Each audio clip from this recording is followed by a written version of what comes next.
Hello，大家好，欢迎回到我的频道，我是主持人 Big Joe。那今天呢，我们非常有幸请到了一位我个人非常敬仰的一位嘉宾，他就是郑琛。那他呢，现在是 Netflix 的产品总监，而且怎么样呢？他是湾区华人产品经理线下社区 Product Pub 的联合创始人。那郑琛先跟大家来打个招呼吧。大家好，我叫郑琛，今天也是第一次来到大舅的 YouTube channel，所以非常荣幸，很高兴跟大家聊一下我特别喜嗯，欢的话题。非常棒，非常棒。你要说起来，在湾区，在美国的产品经理社区有谁，我是觉得真心特别敬佩，真的是超级厉害。那郑琛绝对是其中的之一。那我们今天的第一期节目呢，首先跟大家分享一下郑琛的人生经历。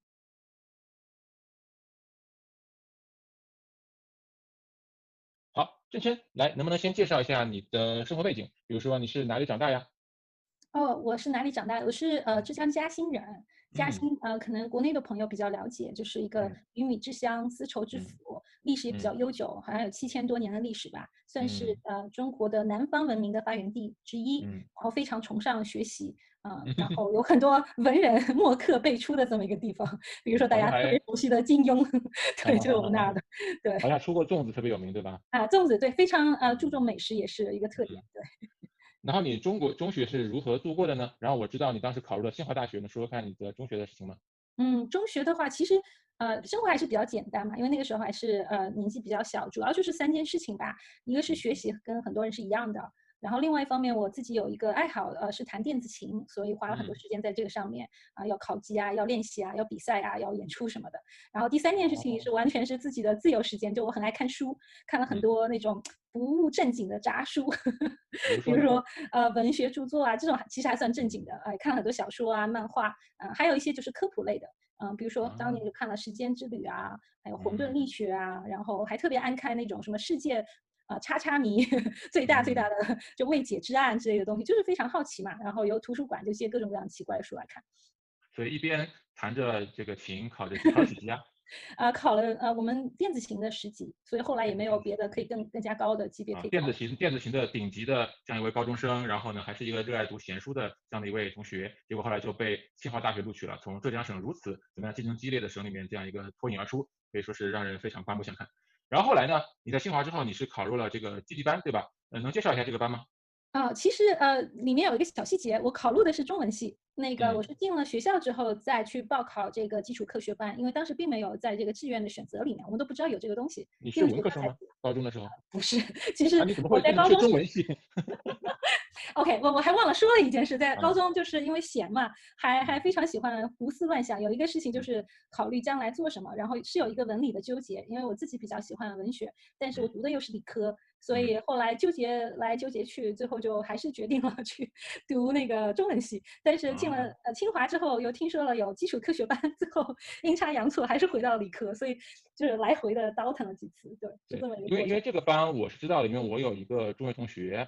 一位姓胡的同学是郑琛的大学同学，然后当时对，他考入清华以后呢，后来就录取了这个叫什么数理什么班基础班基础科学班那个时候叫。基础科学班。对，当时我们听他说的情况，说是在清华里面还要再进行一波选拔，就整个清对对华学院里面，然后再脱颖而出才能考入这个班，所以我们都戏称他说你考入的是天下第一班，然后这个，因为这个班已经是在清华里面最顶级的学生了，再挑最顶级的人来做这样一个基础科学，所以说是相当难的一个考试吧。其实是这样的，可能大家后面几期我倒不是很清楚，我们当时是第2届嘛，然嗯后其实没有专门的笔试了，就是一个面试，它其嗯实是看你的兴趣，是看你的就是个人意愿和一些方法论的东西。嗯我记得当时问的问题，其实问题本身很简单，它主要看你的答案是什么。比如说嗯你这个人本身就考虑问题的角度呀，怎么去决定一件事情啊，还有对科学本身的一个态度啊，对某些事情感不感兴趣，愿不愿意嗯去付出时间。所以最后我觉得招进来的人，他想保证是一个，就是说这些朋友们、这些同学们都是很对科学感兴趣，愿意去钻研的这么一个群体吧。倒不一定说嗯每个人从智商或者水平上讲一定会比其他的人高，这个我觉得倒不一定。其实你觉得工作上和人生上很多事情最后不是由智商和知识面来决定的，对吧？其实是由嗯热情和兴趣来决定的。所以我觉得嗯当初他们这么一个招生的标准其实是很正确的。嗯，所以呢，后来你就是去了这个清华的这个理科基地班，后来对，你当时我猜测你是想做什么科学研究之类的，就对，是质疑那个时候是，在此，对吧？包括你对，后来读博士，能说说看嗯。这段经历吗？是，其实我们当初先进去基础科学班，它是这么一个设定哈，它并没有说你是一定学物理或一定学数学或生物等等，它就说总体一个理科的一个怎么样一个基础的一个训练。然后我们前2年是就是说读数学物理读的比较多，然后基础打好了之后，后2年就是比一般的大学生有一点不同的地方是让大家自由选择就是研究的方向，然后研究方向什么都有，你可以去读计算机，你也可以去读经济学，就是跟科学完全没关系的无所谓。当然你也可以读物理、数学、生物等等。然后我在那个情况下，其实也是一个美丽的误会啦，因为一个很好的朋友他要去见一个天体物理的教授，我就陪着去了。结果人家老教授就以为我也要进去读天体物理，我没好意思说你，然后就阴差阳错进了天体物理。然后后来大家要出国嘛，很多人就是选择去美国深造，我觉得这个还是蛮普遍的一件事情。其实我的动机很简单，就是觉得想去外面看看，觉得好像一直待在清华再读一个研究生有点没意思，就是觉得生活太一样了，所以是为了有点追求这种兴趣吧，或者一种新的体验，就来了美国。感觉有一种把清华 diss 的感觉，清华太弱了。没有，我的人生其实很 consistent，就是我一般来讲都会去选择一个比较新的一个经历吧，因为我觉得经历比较重要，其实其他东西看的比较淡一点。对，明白。那你后来去美国是什么样的经历呢？来了美国就是当时也是选择嘛，那个时候肯定是报了不止一所学校的，然后也是根据自己的专业强项去报，所以都是天体物理的专业，拿了大概几个 offer，但最后就是发现我特别崇拜的一个大牛，后来成了我的导师 Roger Blanford。哦，他刚从 Caltech 被那个 Stanford 挖到了Stanford 新建立起来的一个这么一个叫 Calverley Institute，所以其实 Stanford 虽然对于很多学科它都是大牛，天体物理是一个小学生，那个时候刚刚开始建。然后我其实，在清华那段经历也是很类似的，就是当时我刚进清华天体物理的这一块去做科研，他们也刚刚建起来，所以我就有一种直觉吧，就觉得去加入一个组织，还不如加入一个刚刚起来的一个组织，而不是说去，比如说 Berkeley 啊、Penn State，他们都非常怎么讲，就很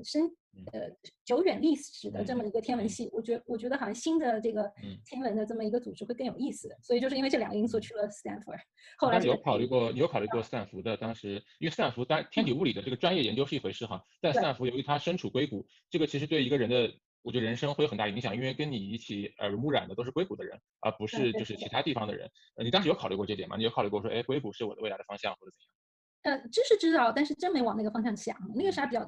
想的比较简单吧，真的就是觉得以后会做科研，然后完全从科研的角度去说，我想找怎样的人，我觉得跟对老师比，跟对学校更重要。还有就是说，如果去一个组，是不是机会比较多？因为有的时候选课题也比较重要嘛，所以真的完全没想到硅谷这一点。我再问一个我其实个人完全不懂的问题啊，就是说你在天体物理研究什么的呀？是找外星人吗？没有，那个是不一样的学科，那要扯到那个外星文明这一块了。我其实研究的一开始就是天体物理怎么讲呢？就是用物理学的知识去解释天体的一些现象。然后我进那个组呢，其实Roger 他主要做的很多是跟那种黑洞呀，还有宇宙学啊比较相关的方向。对，然后那个我们那个 Calvin Institute 呢，也是跟 SLAC 就是 Stanford 那个著名的加速器是在一起的，所以很多的这种课题可能跟这种粒子物理更近一点。所以我后来做的课题呢，也是正好是 Calvin Institute 跟其他几个大概是全球的这么一个联合的一个合作项目吧，是专门去寻找非常有意思的一类超新星，然后拿它们来当一种就是观测的一个工具，去测量这个宇宙退行的速度。然后这个速度如果测出来之后呢，你是可以知道宇宙将来的命运。然后我觉得这个问题就是非常适合我这种当时就想知道特别纯的、特别理论的这种信息吧和答案。你说这是不是很激动，对吧？你可以知道不仅仅是人类的未来，而是知道宇宙的未来，所以觉得这个课题非常高大上，就加进去了。所以当时这个就是我的研究的方向。后来的确这个研究的项目也是成功了的，我们也知道了相当于这个退行的速度，也最后知道宇宙的未来，所以我觉得这一切还是蛮值得的。感觉这个时候人类的历史发生了一个重大的转折，由于郑成没有在研究天体物理了，导致人类的物理学怎么样？他倒退了几十年，然后郑成成为了一个产品经理。开玩笑，那到底当时发生了什么？你为什么选择就是你博士读完了做天体物理的，你后来怎么就去慢慢就成为产品经理了？我觉得这对你来说应该是一个比较大的一个改变。的确是一个转折点吧。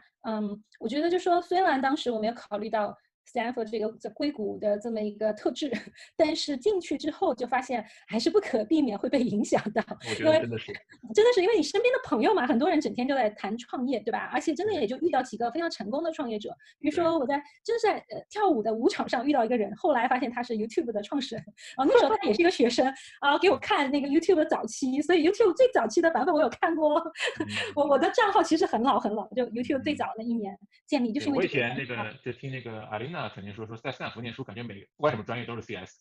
对对对，就很容易遇到嘛。然后一个两个还好，对吧？但你不停的遇到，这个想法嗯会改变。然后我嗯自己有个人生原则，就是说，如果我发现有事情频繁的出现，哎，嗯我也不是信神啊，我一点都不信神，但我就觉得这是一个信号，我要去看一嗯下，至少嗯研究一下吧，对吧？不要错过这个信号。嗯所以我就决定啊，那怎么样去尝试这个方面，然后就选了两个课。Stanford 也比较开明，就是它有一嗯些这种选修嗯课，就算你嗯不是这个什么嗯跟创业相关的专业的，你也可以选。嗯一个就是嗯MSE，他们是搞嗯管理学的嘛，有一个课叫 Technology Venture Formation，叫科技创业，然嗯后还是硅谷其实当时很著名的3个老创业的嗯这个创始者来给我们嗯讲课。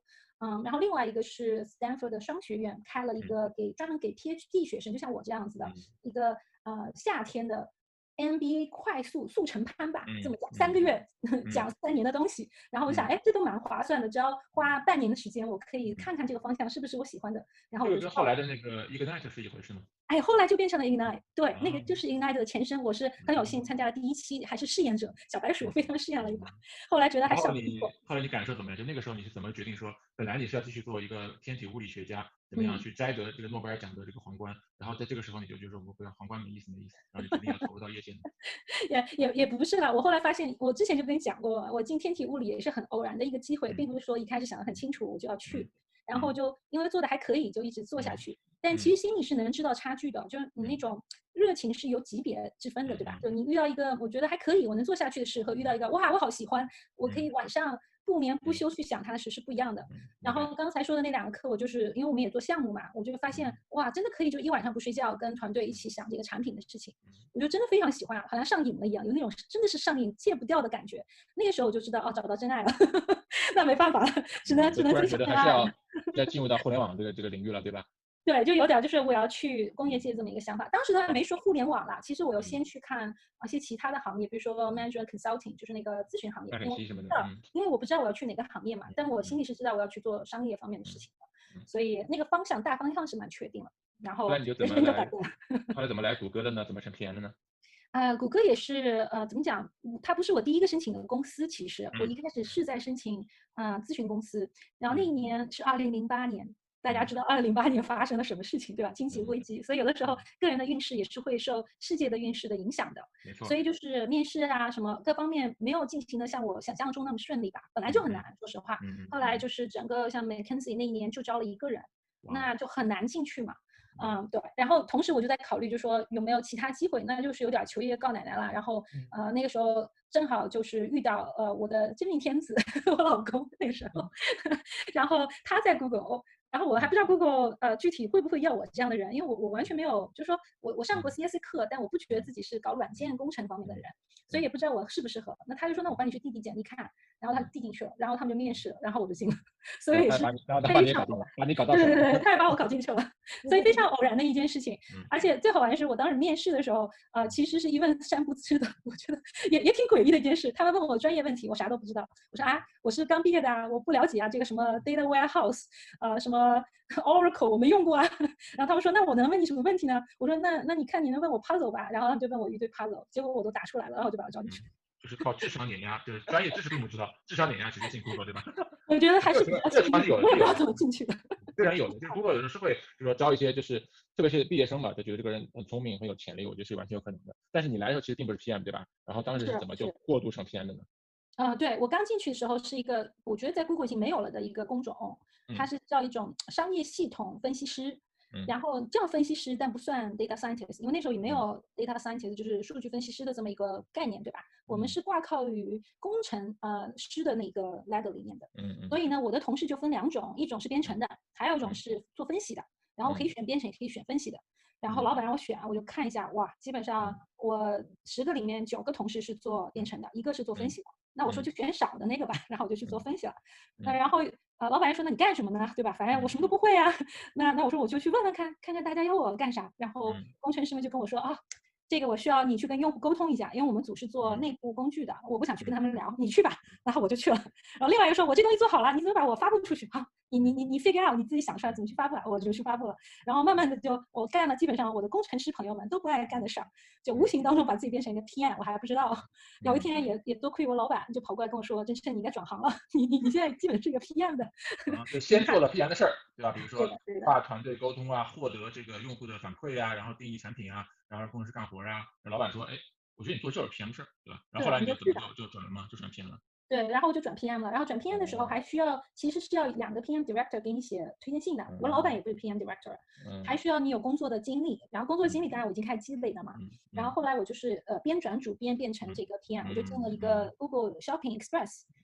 我不知道中文怎么讲，就是它一个算是 O2O， 对，就是其实是同日送达产品的这么一个平台。Google 也想跟亚马逊竞争嘛那个时候。然后它的2个创始人还蛮开明的。知道我不是 PM，但是有 PM 的经历，又想转 consumer product，就说你来吧，来做吧，先把我们把这个内部的这个数据库给建好了，然后建好了他就有写推荐信，然后我就还是要 interview 的，就在 Google 内部转，其实蛮艰巨的。第一，你是要有人支持你，对吧？第二，你要有做 PM 的项目，你还是要有背书的，而且项目还得写文档，写这个 portfolio。第三，你还是要跟外部的竞争者一样，经过一轮，所有就是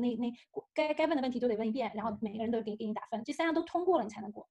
然后我也就是很幸运的，一方面当然是这2个创始人很支持我了，另外一方面我当时也找到了一个 mentor，那个 mentor 真的是把他自己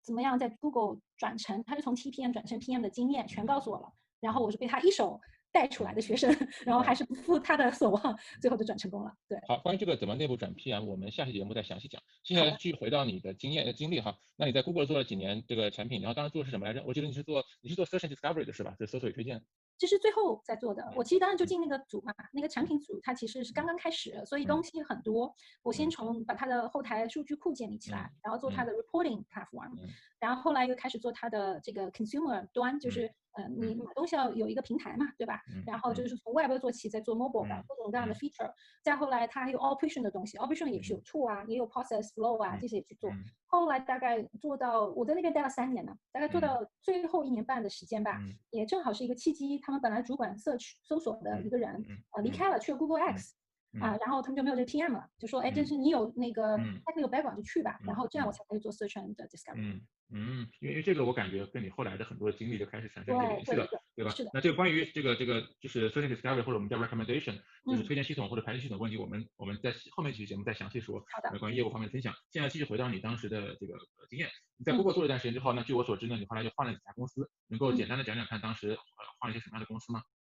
可以啊，就第一个公司换的就是 Instagram，然后那个时候也没有说主动去找吧，是我在 LinkedIn 上面看到了一个，就有他们的那个招聘者直接就是给我写封信，就是我后来的老板，然后也是机遇比较好，因为 Instagram 那个时候是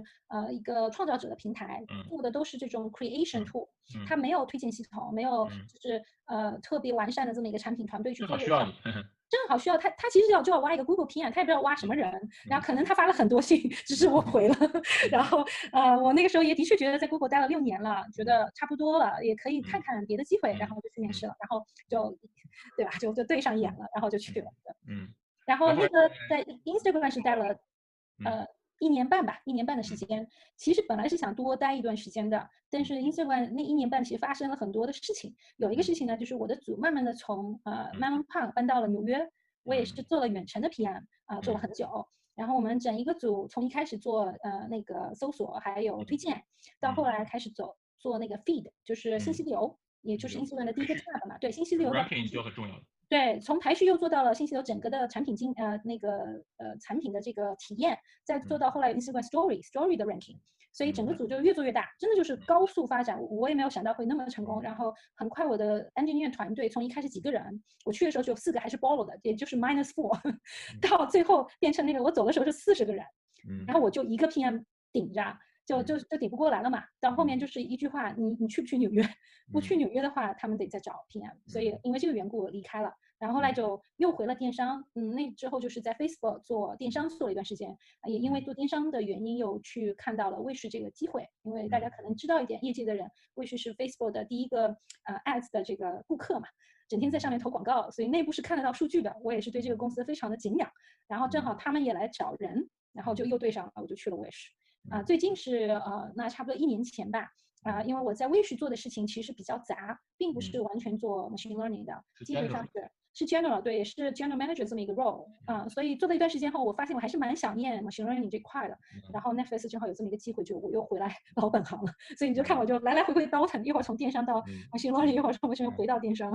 对，其实我觉得你还是在一个挺有趣的一个这么一个，我就像 Z 字形的这样一个发展吧，就是说，就从推荐系统，然后到推荐系统，对吧？到推荐系统，再到电商，从电商到电商，电商又到推荐系统。但是呢，你每一次都是在一个上升的一个状态，虽然是一个 Z 字，对吧？你从 Google 的 PM 到 Facebook 的 PM Manager，然后再后来到这个 Wish 的 General Manager，然后现在在这个Netflix 做 Director，那基本上是一个就是不断上升的这样一个过程。所以我觉得是一个非常成功的。那关于这个具体怎么成功换工作，让自己能够有继续的不断的这个更大的机会，我们下期再说。那我们继续回到这个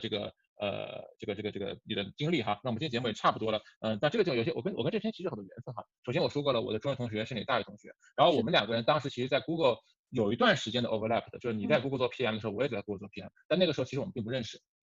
但后来怎么认识的呢？是因为曲小英当时曾经汇报给你，对吧？曲小英曾经汇报给你，因为曲小英是我的朋友，如果关注我频道可能知道曲小英曾经做过我的嘉宾，所以的话呢，因为曲小英的原因，后来有一次好像他介绍我们俩认识嘛，对吧？后来我们俩就认识了。那再后来是因为经常我们一起做这个 Product Pub 的活动，那真琛当时发起了这个 Product Pub 这样一个社区，然后我就非常有幸的呢，也受他的邀请去那边做过很多的演讲和分享。那到这个话题呢，我觉得就可以讲到这个 Product Pub 了，就是你是什么时候开始建立的这个社区？这到底是个什么社区？对于不熟悉 Product Pub 的人，大家能不能跟我们简单介绍一下？谢谢。对 ，Product Pub 其实大概是2008年7月份的时候成立的这么一个社区吧。最一开始后我们也挺简单，就是一堆产品经理，我们聚在一起聊天。我觉得大概就是最早几期的其中一个成员，对吧？我们那个时候其实就是拆解一下电商行业啊，拆解一下微信的一个feature 啊，或者大家一起读本书啊，诸如此类的。那个时候非常少啊，我记得是在另外一个创始人 Mia 的公寓的楼下的这个休息室，对吧？当时我参加第一期是在分享那个。我参加第一期不是拼多多，是那个是实验做 experiment，对实验那期，对，当时就在他们的公寓楼下，对吧？那时候就10来个人，大家知道，就是各位观众，你知道后来这个泡发展多少人啊？哇，一次活动来几百人啊，就从那几个人开始的。接着讲。对，那个后来就是因为社区的推动吧，我觉得我跟米娅一开始没有想要把这个事情做大，但社区的发展越来越大，然后我们就发现我们接客能力低下，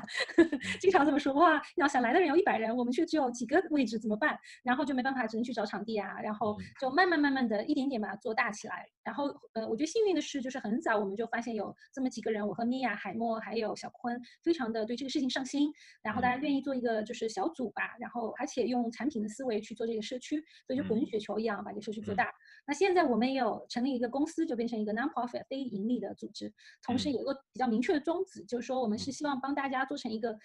我们相当于是个训练营，但是不是教知识，也不是教技能，最主要是教一种思维方式，因为我们觉得产品的这种思维方式很好用，不单单是在产品管理上面当然是好用的，在生活管理很多其他管理上面都是好用的。然后从这个又衍生到现在开始在做很多国际视野相关的事情，可能将来会把这一套系统都 scale 成一个产品或一个平台吧，真是希望说能给很多的朋友来带来真正的改变吧，让他们的生活啊、工作各方面有一个提升。对，这是我们的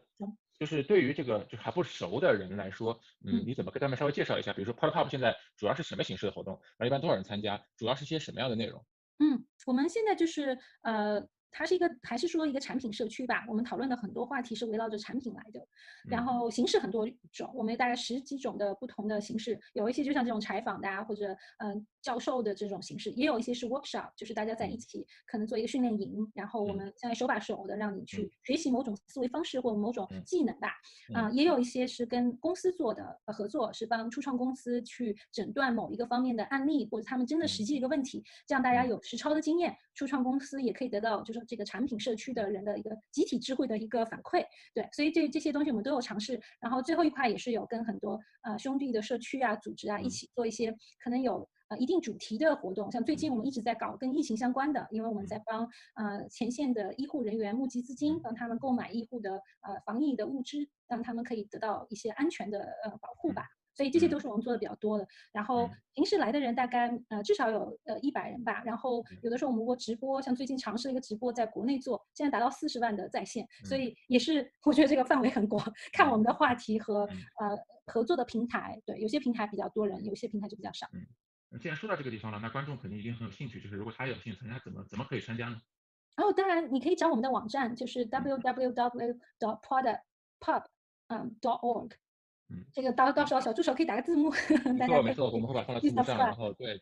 然后放个二维码也可以的，大家能够容易找到你们的网对站，然后通过对对对对这网站就可以，如果有什么有兴趣的内容和话题，你们都会放在网站上，对不对？对，没错，我们也有微信群啊、Facebook 群和 LinkedIn，所以只没错。要我们可以把 code 放出来，大家可以加入。